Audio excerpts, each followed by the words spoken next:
Sir, pwede magtanong. Tatanong ko lang, sir, ano size ng paa mo? 41 po. Ah, 41. Sayang. Thank you. Ma'am, pwede magtanong. Tatanong ko lang po, ano size po ng paa nyo? 6 po, 36 ikaw, ma'am.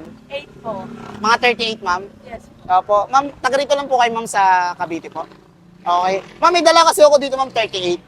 Parang sakto po sa paa nyo. Opo, saan po kayo nag-work? Sa Mitsuba po. Mitsu. Ay, dito lang din po sa... CI po. Hindi ko alam yun kasi taga ano. Pero sa mga factory po, kung tawagin po. Ma'am, meron po kayong cellphone, may data. May papapalo lang ako sa inyong page. Eto, ma'am. Ma'am, follow nyo lang po to bago lang po itong magbubukas. Meron na silang ano ngayon, meron na silang existing na Shein brand po. Ngayon po, nagdagdag po sila ng shoes. Nakapag-tie up po sila sa amin sa Daddy Yo Streetwear po. Na sikat po na sapatusan po sa Bataan. Yan, ma'am, paki-follow lang po.